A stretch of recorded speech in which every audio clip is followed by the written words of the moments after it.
Yesterday I drew a picture on the board describing some scattering process of strings. As a number of strings coming in and some coming out, and some smooth worksheet.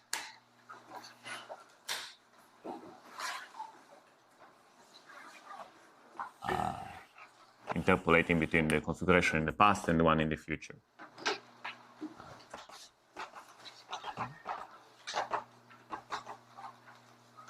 Etc. So this worksheet, let me give it a name, sigma. So describes the evolution of the string in space-time in the same sense as a picture like this would describe schematically a perturbative process in quantum field theory. Except in quantum field theory, I get some graph gamma that describes the way the word lines interact. And in quantum field theory, you know how to compute the contribution of a given Feynman diagram to your scattering amplitude by using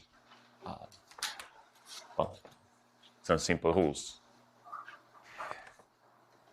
Similarly, I want to teach you today, at least in principle, how would you compute the contribution to the scattering amplitude due to this surface sigma. Okay. So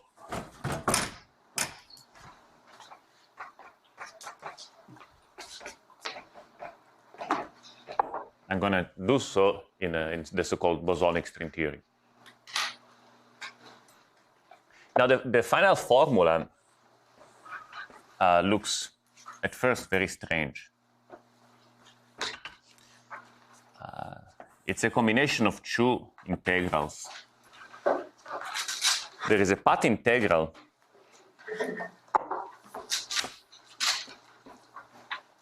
on the space of all maps from sigma into space-time.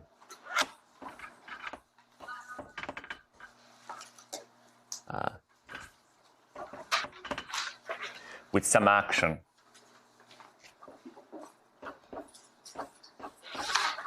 The action depends on this map and on some extra data, which we'll have to specify.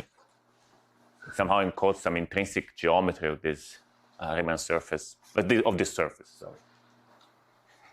And then we also need some integral over these extra structures, which is this is a finite dimensional integral.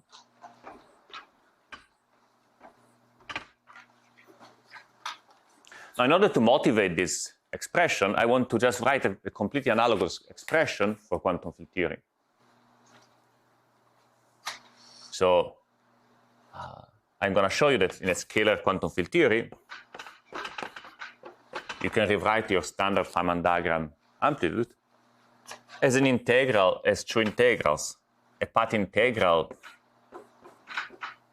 over maps from gamma, from the graph into the space-time,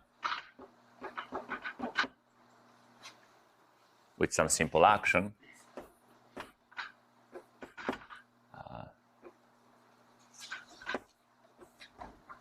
And then a finite dimensional integral over certain parameters, which in a sense are lengths of these word lines.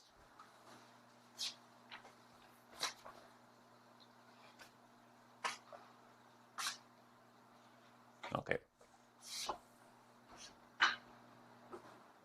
This is going to be a sort of the action for a relativistic particle. It's going to be an action for a string. Mm-hmm. Aren't the lengths already specified once you've mapped the graph into Euclidean space or Minkowski space? Well, I never said these are the lengths that you find from the embedding. Okay. So I'm going to write an action for a particle which depends both on this map and on some specification of lengths. I'm doing the path integral, and then I integrate over the lengths.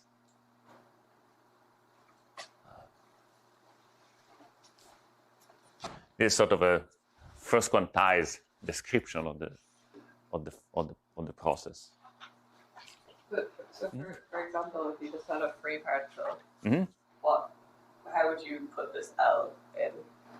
I'm going to show you in a moment. Okay. For now, I'm just saying there is a way to rewrite the Feynman amplitude this way. And then this will be completely analogous.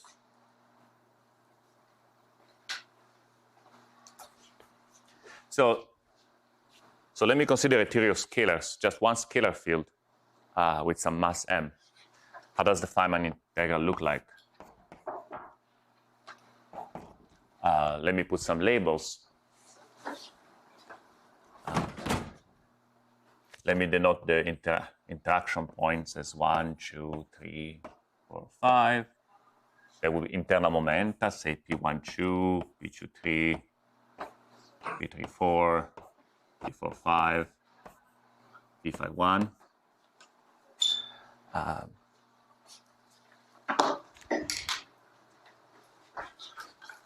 And I can also sort of and also have some external momenta.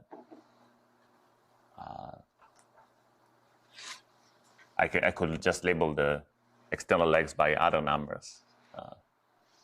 Say 1, 2, 3, 4, 5, and call this external momenta P5, 5 prime, P4, 4 prime, P3, 3 prime, etc. Okay? Then schematically, the Feynman integral is an integral over the internal momenta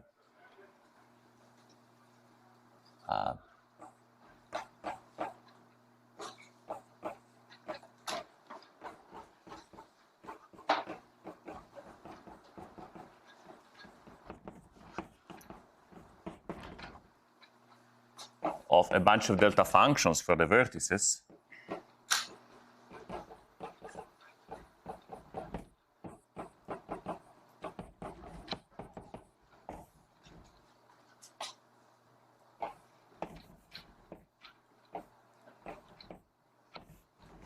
And propagators.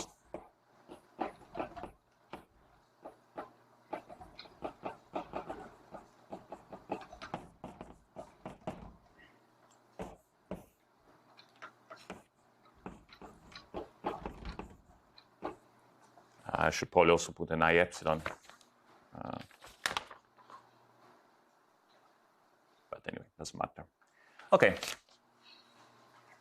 So anybody has objections to this expression?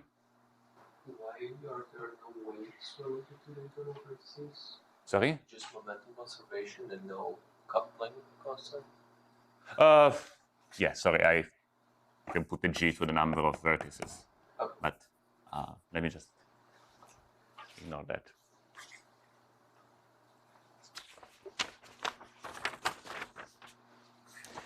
Okay, so the first step in my manipulation is going to be to take the propagators and rewrite them in a proper time formalism.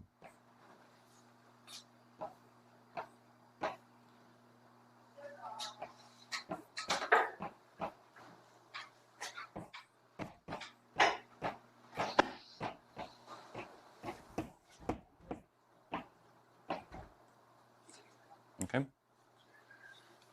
I can also take the delta functions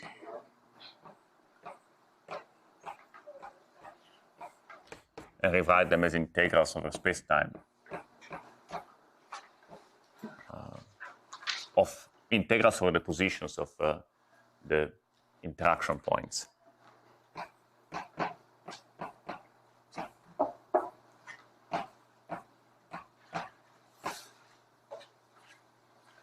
I'm ignoring also the factors of 2 pi.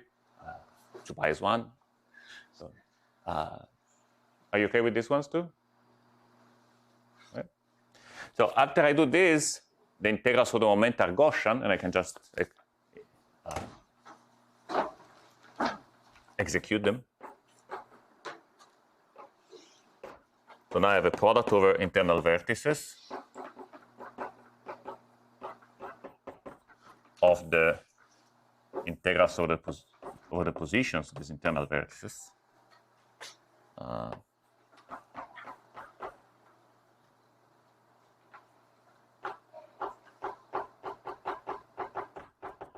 the wave functions for the external particle.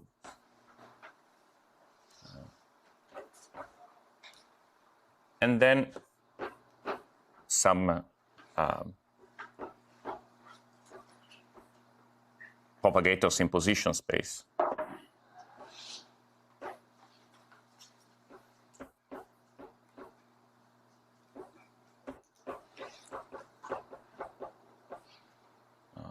Okay.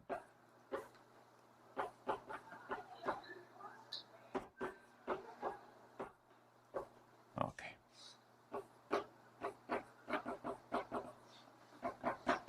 Okay.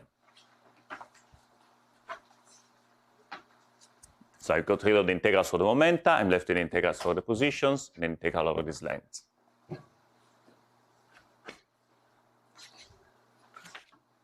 So you can, as you will see, you can think about this as sort of the proper time lengths of these internal legs. Okay. Now we are almost where we want to be.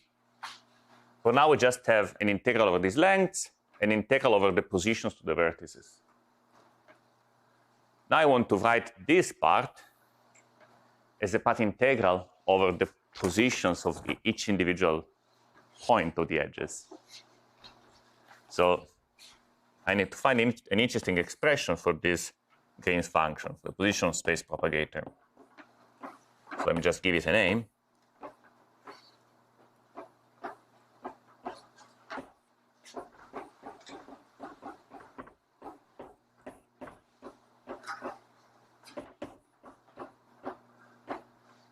Okay. So to understand the meaning of this expression, let's just write down the action for a relativistic particle. Anybody remembers the action for a relativistic particle?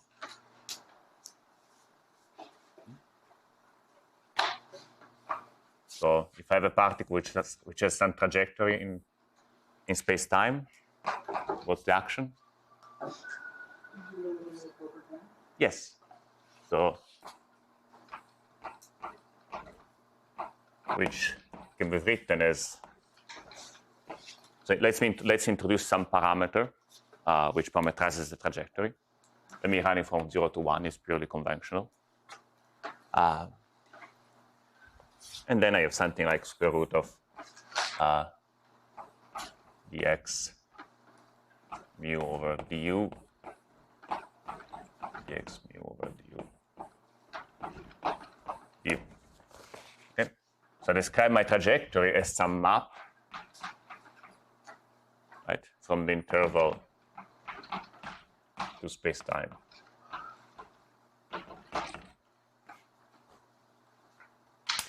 Now, this action, the choice of this parametrization is completely arbitrary. You can see it from the fact that this action has a gauge invariance. If you just redefine u as some function of u prime, this action does not change, because the derivative with respect of u gets a Jacobian squared, take the square root, and it cancels this. So if I want to try to define a path integral, if I want to quantize this action, say a path integral over all trajectories which starts from some point in space-time and then on some other point in space-time,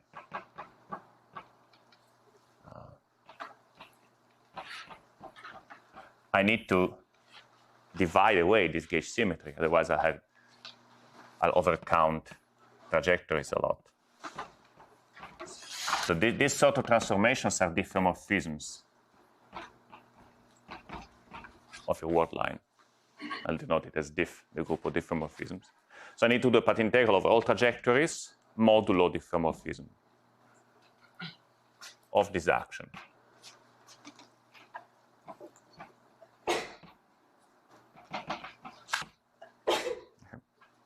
Now, this path integral is hard to do because the action is not polynomial. It's not a nice Gaussian action, right? I have a square root of something. I didn't understand this diffeomorphism here in the integral. What was this? So what are the gauge symmetries of these actions? Are maps from the segment into the segment. Yes. These are called diffeomorphisms. So the gauge symmetry of this action is the group of diffeomorphisms of the segment. So when I do my path integral, I don't want to overcount. Right? If I really want to do a path integral over the actual trajectories in space-time, forgetting about the parametrization, I need to divide out by this symmetry.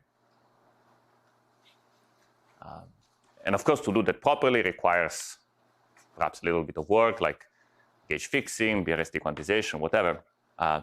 It will actually turn out to be quite easy to gauge fix, so we don't need to use BRST formalism here. But the main problem is that this action is not polynomial.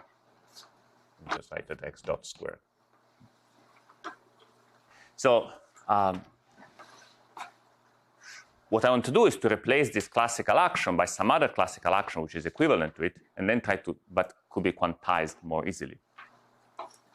So the trick is to introduce a new degree of freedom. Let me call it E of u. And write the following action.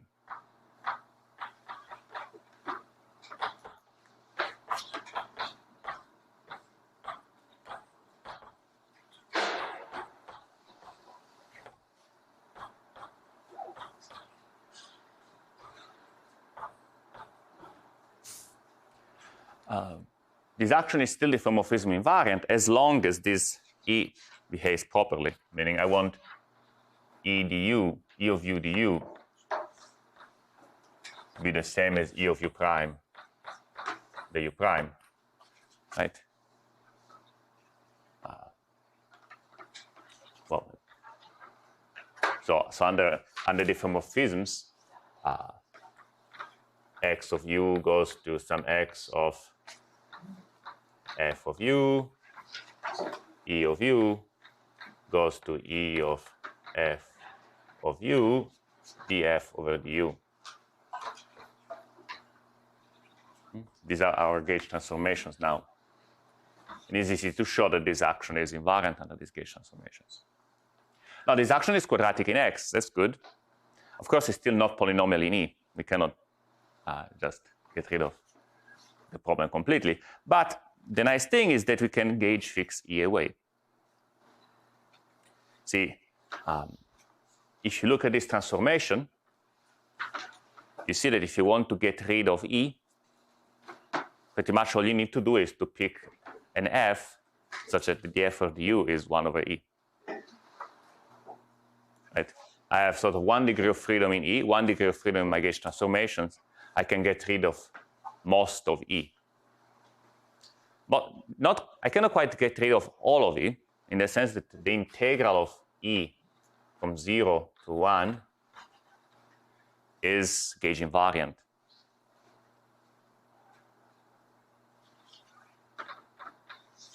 Is the, let me call it L.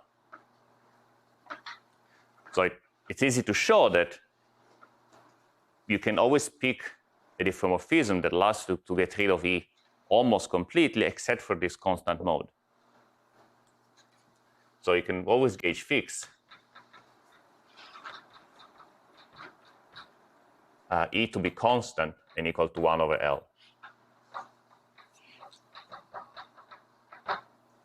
Any questions about that? So after you do that, E is gone. Just have L, right? And your gauge fixed action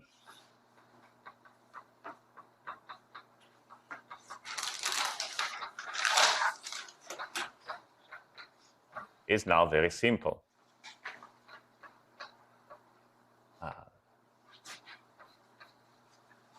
Sorry. E and L are identical, right? I'm sorry. Let me just write it capital L for now. Okay.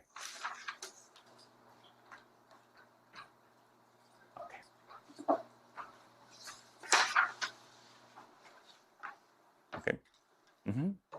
So just to clarify, you're saying that this action is equivalent to the one we started with once we Classically, the equations of motion? it's like classically this action is equivalent to that. You just integrate away E. Mm-hmm. the equation tells you that E squared is x dot squared. So E is square root of x dot. You plug it in, you get that. On the other hand, once I gauge fixed, I get an action which is quadratic in x. And it still depends on this parameter, but this is not a function of u anymore. It's just a constant. So I end up essentially replacing this integral with an integral in dl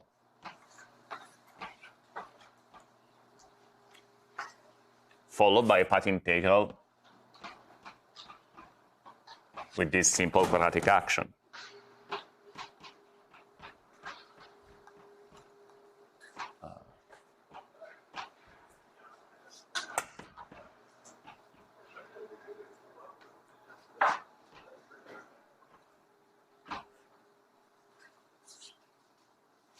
Right? So essentially, I went from this to some integral over dx dE over diffeomorphisms of e to the minus a action of as a function of x and e, and then I gauge fixed. So this replacement is more like a definition. I just didn't know how to make sense of this. I replaced it with this. And then I gauge fixed.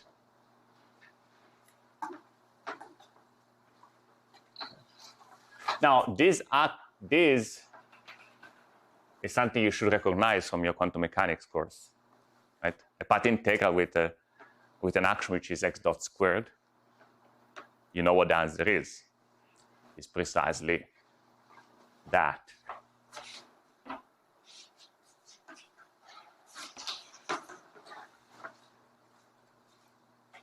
So this factor is the same as a path integral over all trajectories which starts at x0, xa, and end at xb.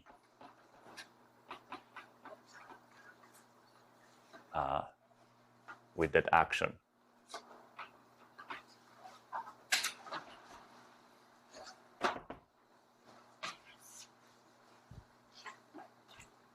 So it's this.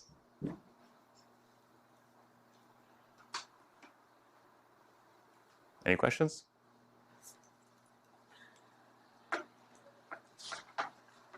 So which means that this whole thing now can be written as an integral over these lengths together with an integral over all ways to map the vertices to points of space-time and the edges to points of trajectories in space-time. How do we know big L is only has a positive, right? Sorry? You've written the integral over big L as from 0 to infinity. Yes. So why not minus infinity to infinity? That's true. I was a little bit not too careful here. We want E pretty much to be positive, but what is a good answer to that?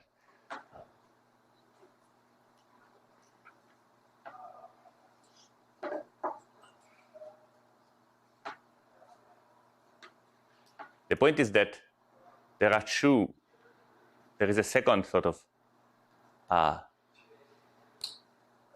there is a risk of overcounting, because when I have a trajectory in space-time, I decided that my parameterization was going from 0 to 1 in one direction, right? That was an arbitrary choice. I could have done it in the opposite way. So that would have meant changing the sign of u. So here, the diffeomorphisms I was gauging by were diffeomorphisms connected to the identity, which fixed the endpoints. There was a little bit of an extra freedom in sort of exchanging the true endpoints. And when I do that, L goes to minus L. So it's reasonable to integrate from 0 to infinity. Okay.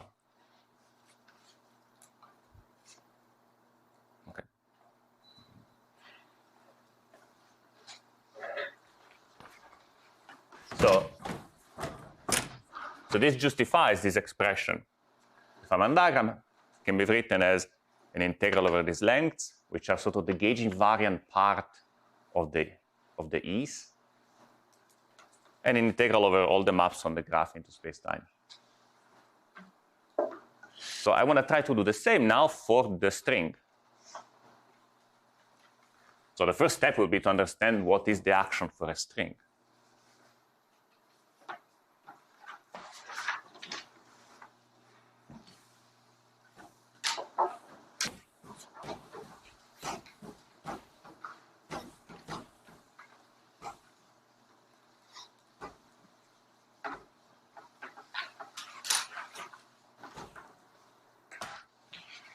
So can you guess how to generalize the action of a particle to the action of a string?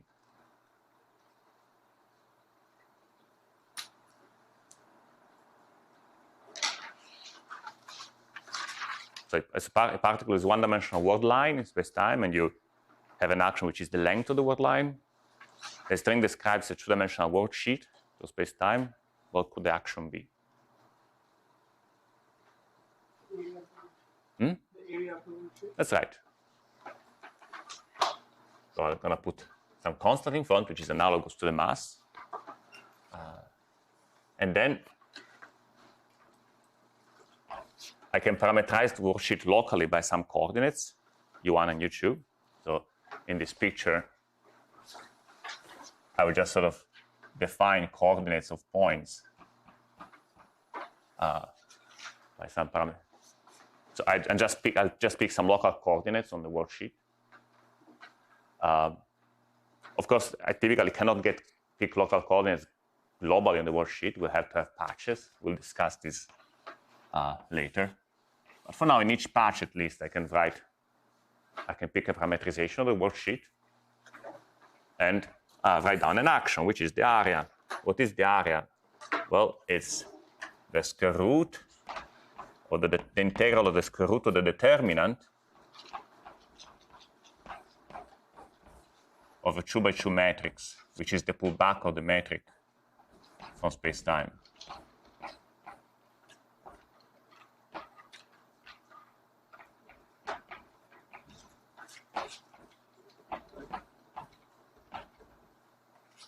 Right. So I take my position of the worksheet as a function of u1 and u2. I compute the pullback of the metric. It's a 2x2 matrix. I take the determinant. This gives me the unit area on the surface, and I integrate over the surface. Is this expression familiar to you? Now, this expression is, again, diffeomorphism invariant. I can change this choice of coordinate to any other choice of coordinate, mapping u1 to some function of u1 and u2, and u2 to some function of u1 and u2. Right. And these coordinate transformations are precisely what I need to join together different patches of my surface. So this integral makes sense as an integral of the whole surface.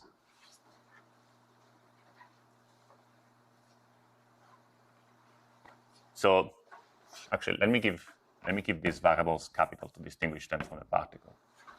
Okay. So I want to try to make sense of a path integral of the form integral over all the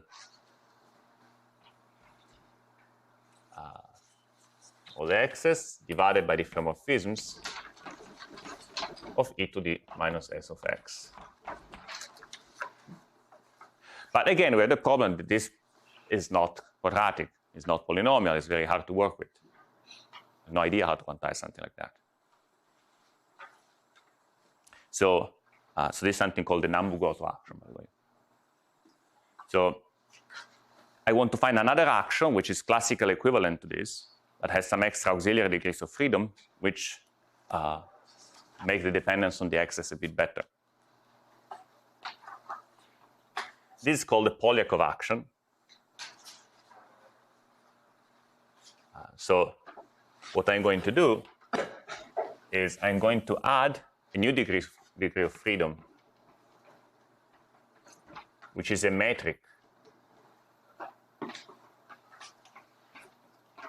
on the worksheet.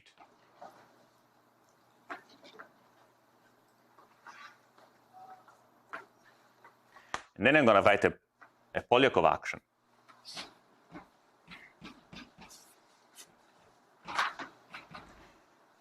Which is just the simplest thing you can write, pretty much.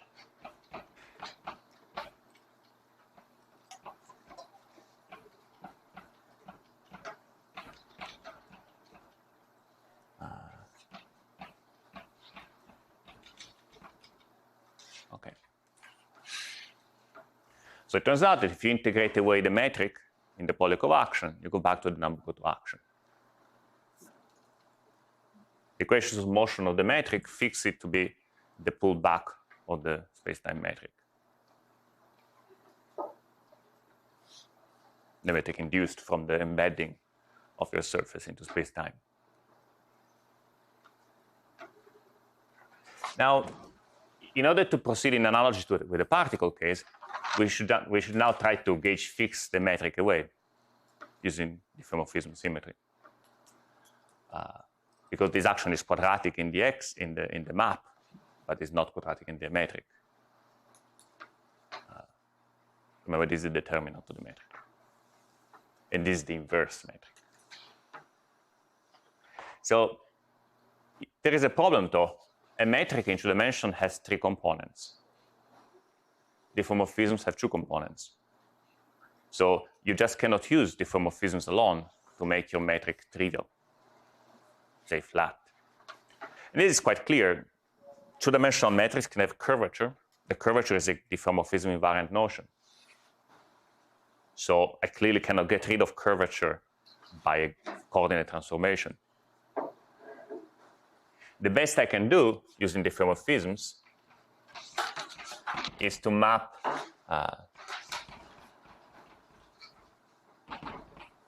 my metric to be locally conformally flat.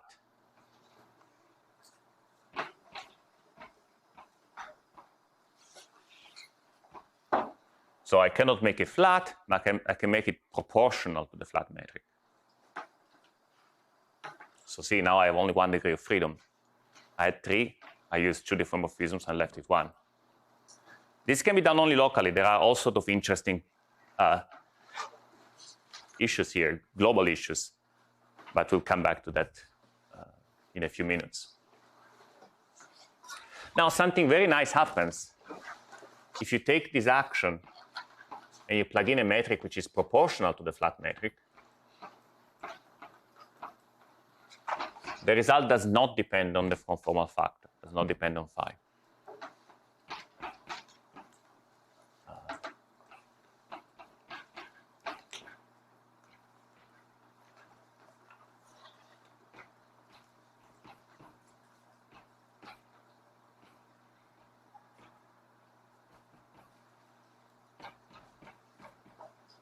The way this happens is that this is a factor of e to the minus phi, and this is a factor of e to the phi, and they cancel out. Now, this tells us that we were doing something, we were not really thinking about the problem in the correct way.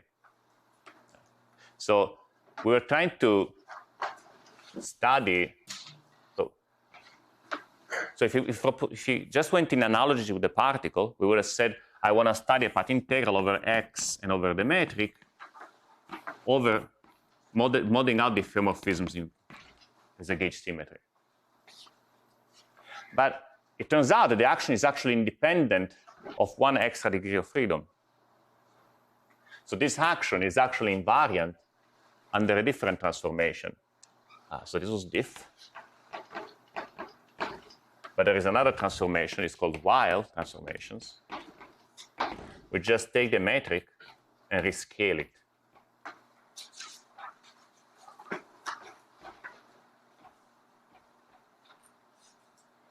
So this action happens to be invariant under both diffeomorphisms and Weyl symmetry, which means that introducing a whole metric as an auxiliary degree of freedom was a bit of a silly thing, because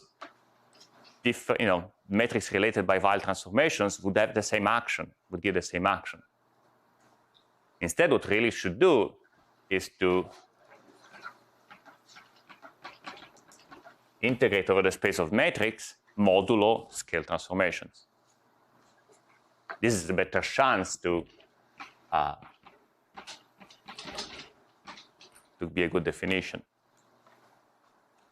Now, there is a little caveat here about the fact that even if the action is variant under Weyl transformations, the measure might not be. We'll come back to this at the very end of the lecture. But for now, it looks like this will be a more sensible definition. And once I have Weyl symmetry, I can really gauge fix the metric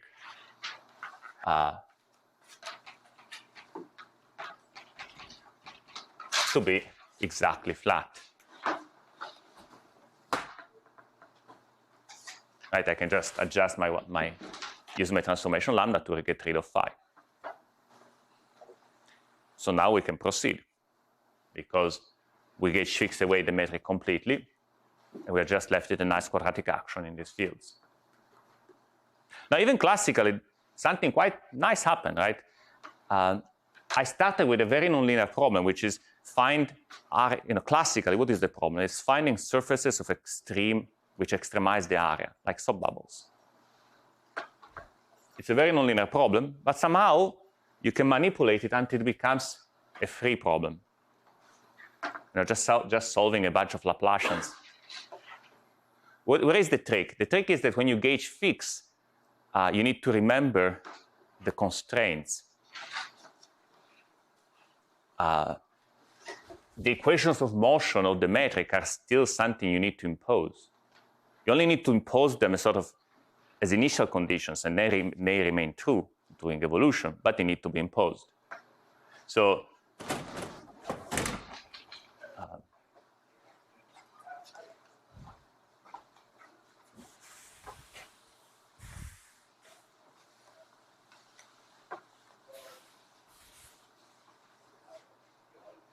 when we do gauge fixing properly, we'll see that. So you see, even classically, you still need to impose that the variation of the metric with respect to the action vanishes.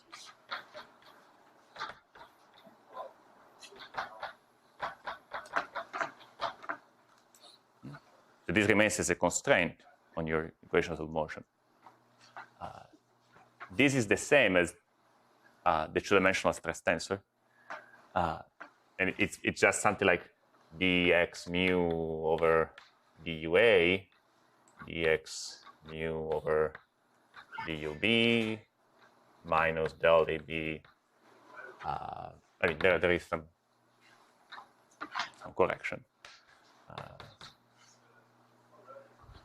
So it turns out that the problem of finding minimal surfaces in some space, in flat space, can be solved by looking at free action. So it's really looking at a bunch of Laplacian of x equal to 0, subject to this quadratic constraint.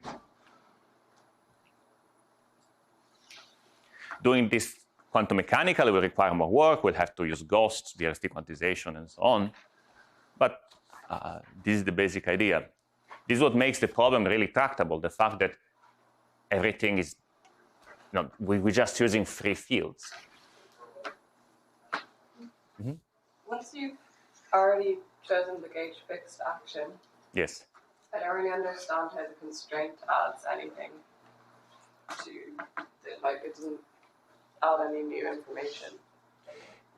Classically, let's just do classic. Classically, what happens? It means that the gauge, if you look at the equations of motion for the gauge fixed action, mm-hmm.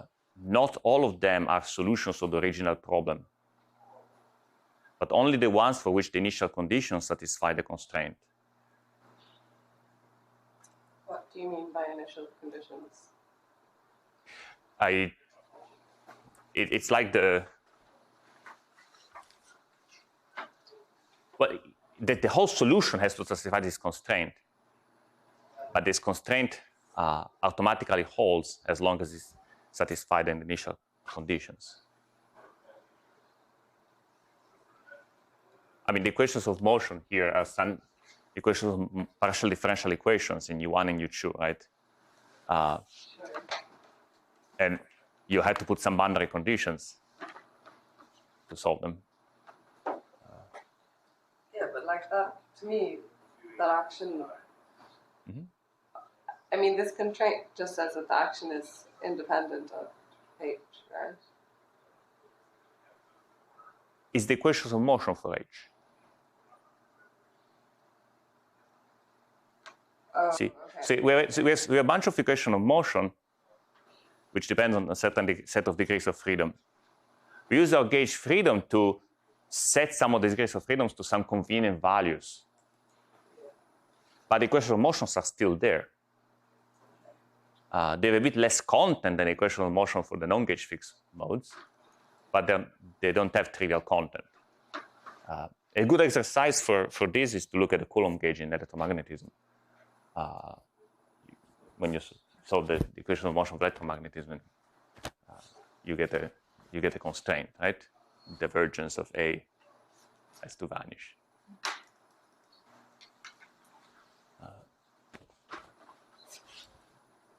Any more questions? Is that a dot dot dot? Sorry, I don't remember if it was 1/2 or 1/3 or what numerical factor, but then there was something like the x mu over the UC, Okay. the x mu over the UC. I just don't remember if it's 1/2. I think it is.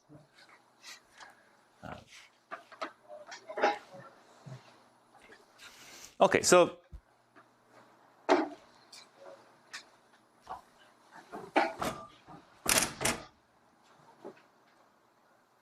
now I need to find the analog of the lengths. Which gauge invariant information did I forget when I said that I can get rid of the metric completely? It's a bit harder to answer this question because whilst, for example, you cannot use lengths in any way as a gauge invariant notion because while transformation change lengths. Intuitively, you preserve angles because scaling a flat metric preserves angles. So your coordinate, your gauge invariant information must know something about the angles on your surface. But to do better, we need to really characterize which sort of gauge freedom have I left after I do this transformation? Which sort of information is left? So suppose I go back to this picture. Locally, I said there is no problem in solving the differential, in finding a diffeomorphism that sends H to be proportional to the flat metric, and then a wild transformation that makes it flat. So locally, I can surely say my metric is flat. Now what happens so I can just pick in each patch a coordinate system for which this is true. Now what happens when I go from a patch to the next?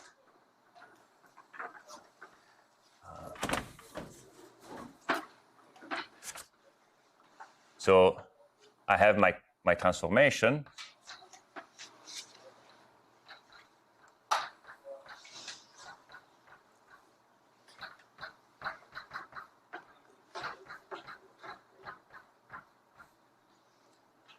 When I do this transformation, my flat metric is mapped to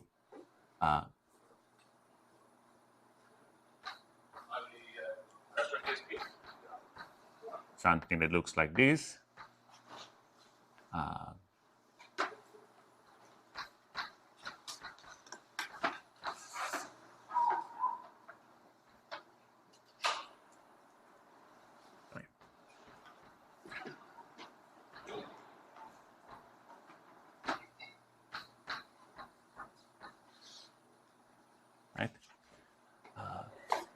And I want this to be proportional to the flat metric again.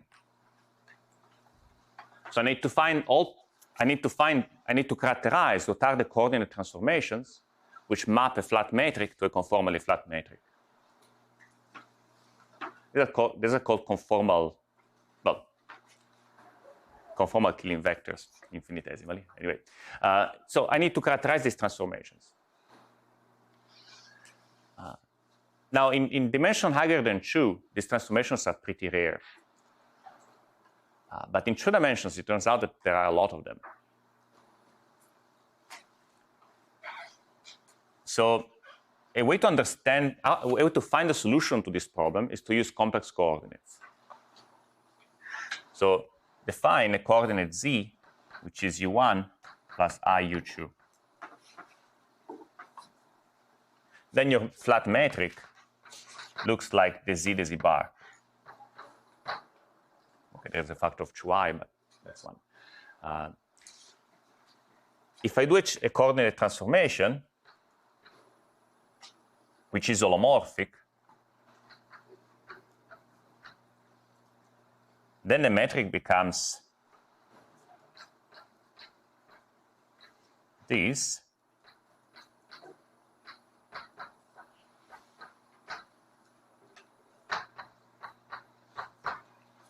But this is just a number, right? A real number, actually. So these transformations definitely leave a flat metric, map a flat metric to a conformally flat metric. And it turns out that this is all that there is, at least orientation preserving. So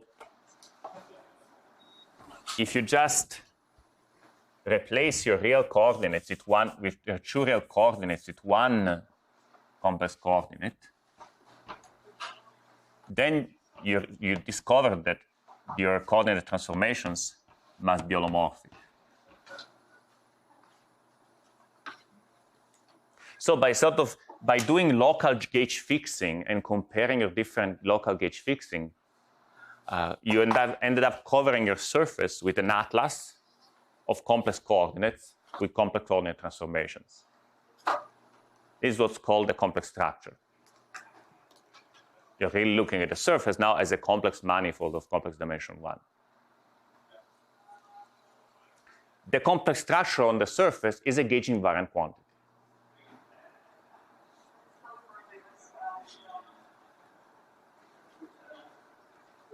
Is the gauge invariant quantity.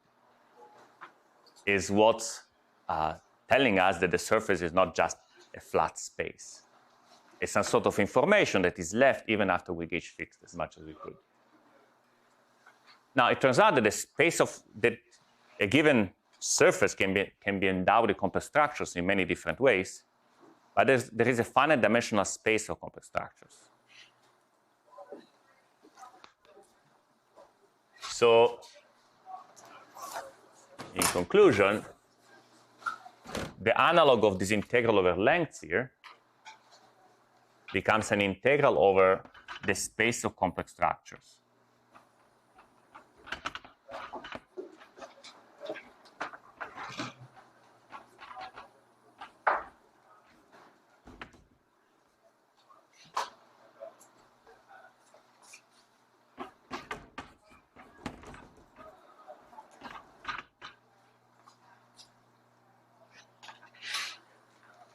Please define what is a complex structure again.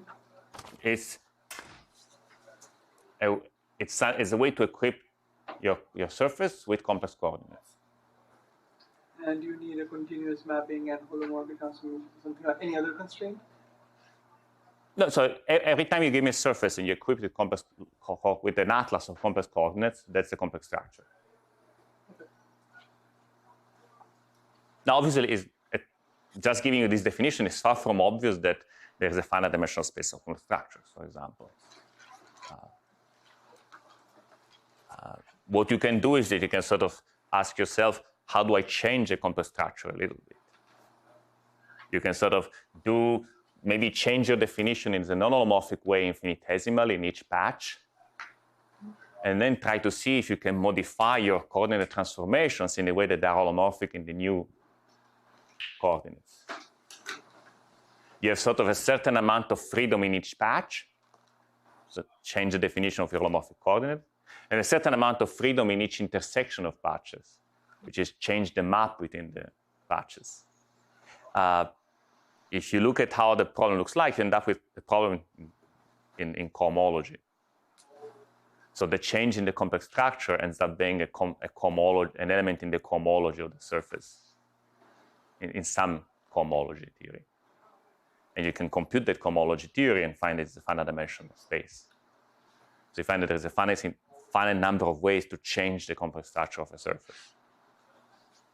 Are all of the possible complex structures on a surface continuously connected to each other? Yes, and that's actually a very nice non-trivial fact. So this, so here I drew a sort of a topological picture. The only thing that really mattered was how many external tubes are there and how many sort of handles you have. So you could say I have a surface with n tubes and G handles. And there is a moduli space of such surfaces, which is a nice, actually complex manifold, connected.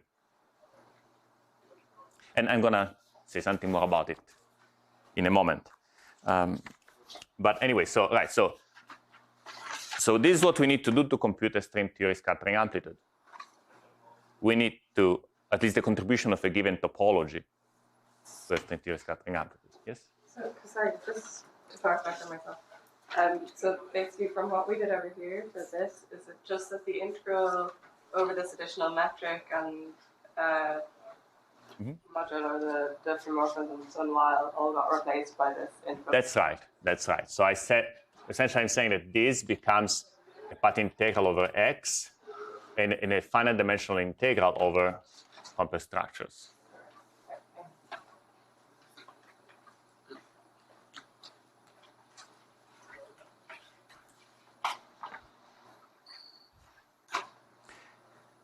Right, so to find this answer, we need to do two things. We need to learn how to do path integrals over fields that live on a two-dimensional surface with some funny topology.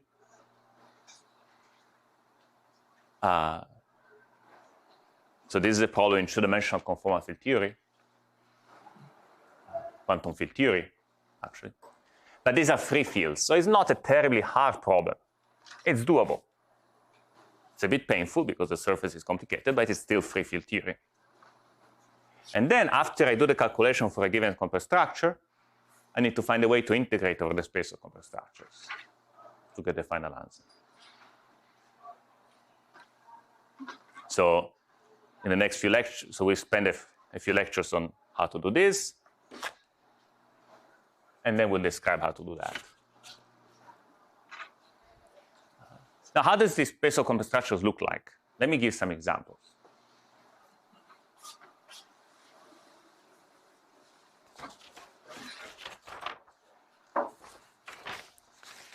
So, right. What's the simplest possible scattering amplitude I can write?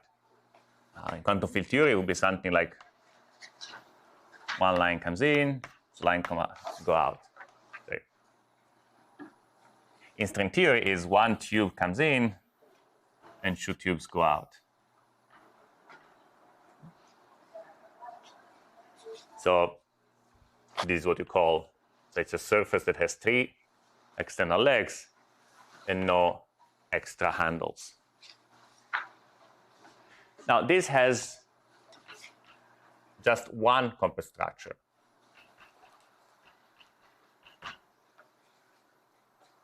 There is no freedom in here, it turns out. This is completely analogous to the fact that here there were no internal lengths.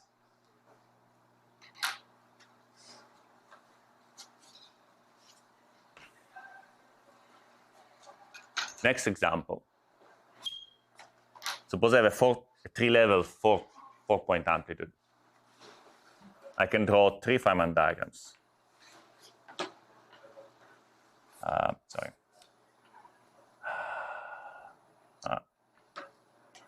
Okay. And of course, right? The S channel, T channel, and U channel Feynman diagrams. On the other hand, there is just one topology of worksheet. Call it sigma 4, 0.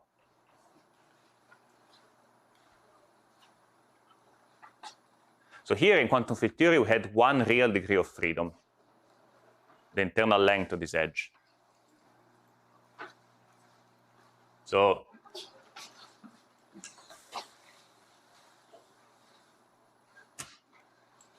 we had three graphs, gamma S, gamma T, gamma U.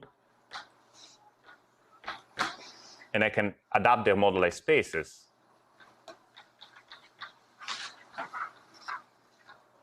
So each of the moduli spaces look like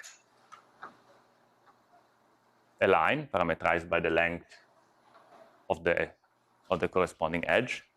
And morally speaking, the three graphs meet together at the point where the lengths go to 0.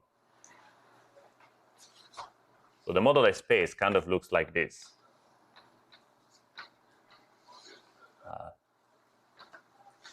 Three real lines, three positive lines meeting at one point. Mm-hmm. Sorry, what's a moduli space? I just mean the space of L's, the thing I was integrating over. So the space of L's, right? For this graph is just R plus, the positive real line. For this graph is just R plus, the positive real line. S, U, L, T. And just for fun, let me attach these three F lines together. Because morally speaking, when the lines go to 0, you just get this graph, right?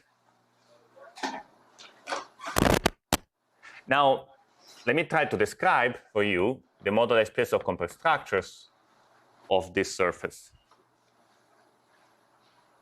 It turns out to be one complex dimensional space.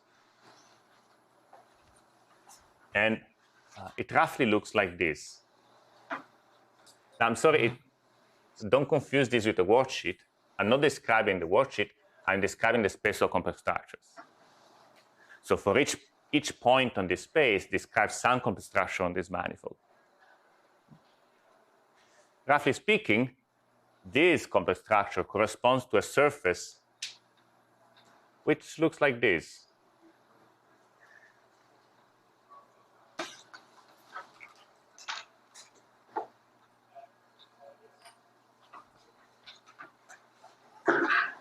This complex structure corresponds to a surface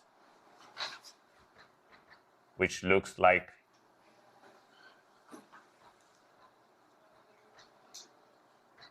this. And this complex structure looks like the surface that looks like, well, now I will not draw it very well.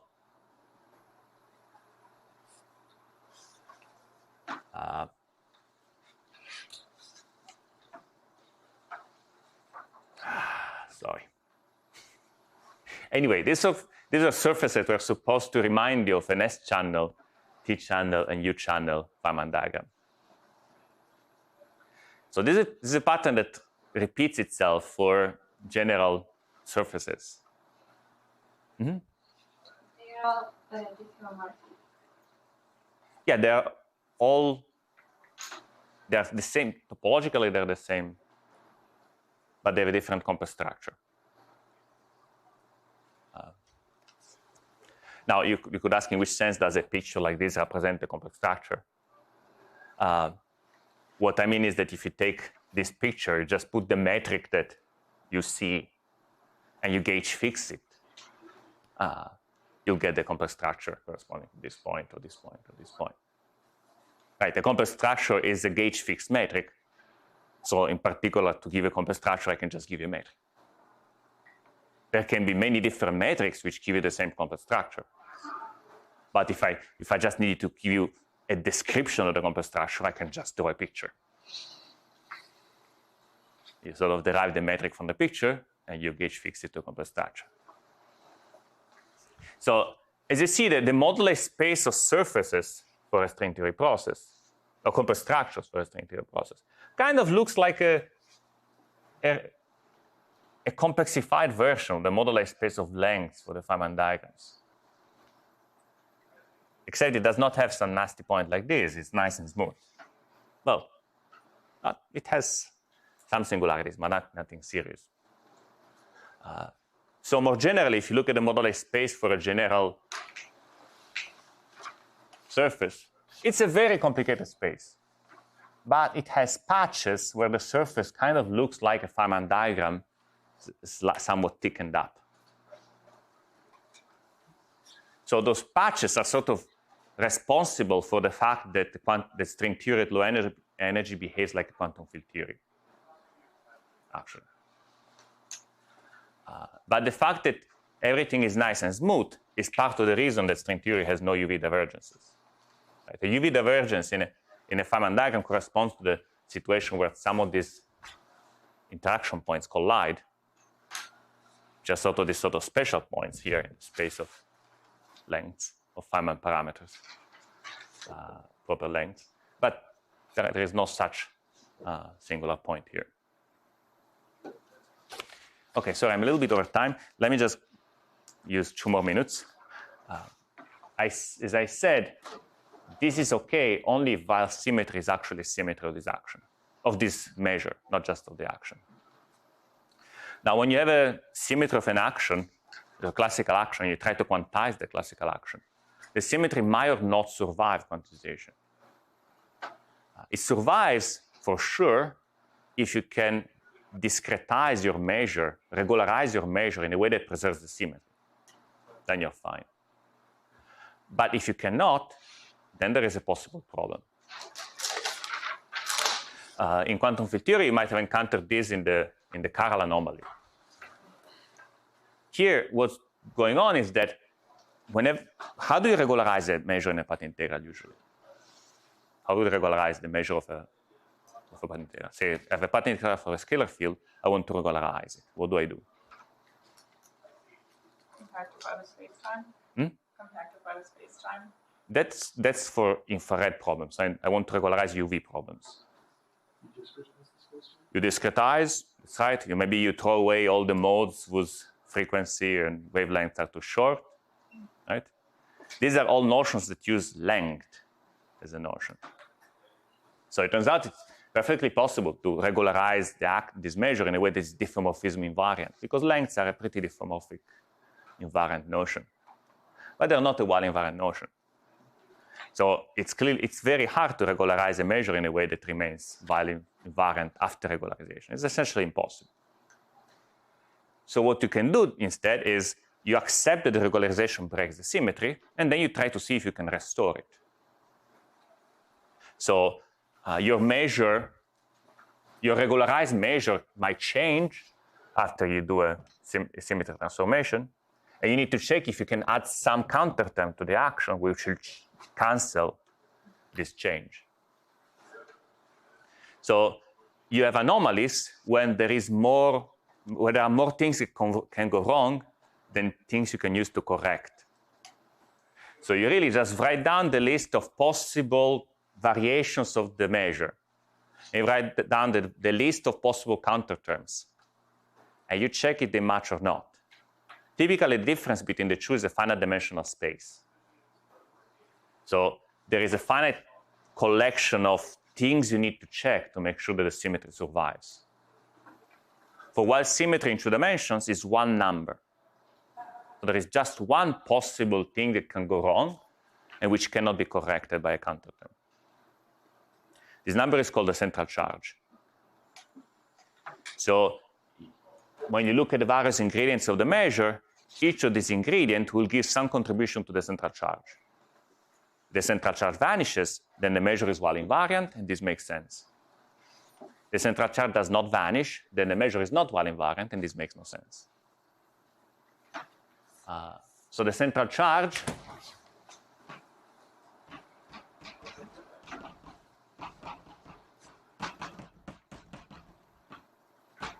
usually denoted as C, little c. There is this contribution from the scalar field, from this axis, which describes the map from the surface into space-time. So each x contributes 1. So 1 times the number of x's, which is the dimension of space-time. The metric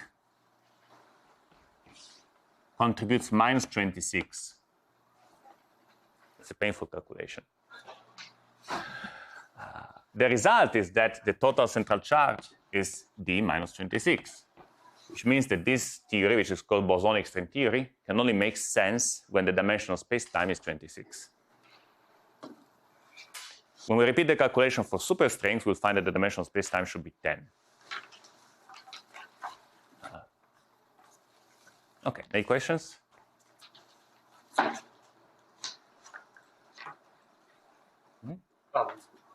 So, do all the degenerate points of the Riemann surface, of the moduli space of the complex structure, look like a Feynman diagram?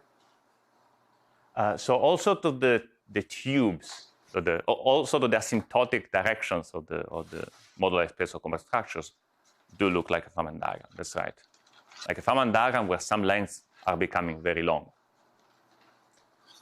So this is a statement that the only divergences you find in string perturbation theory are infrared divergences, which are very physical. They just tell you that you need to ask the correct question from a theory. So you don't get UV divergences, which correspond to short lengths.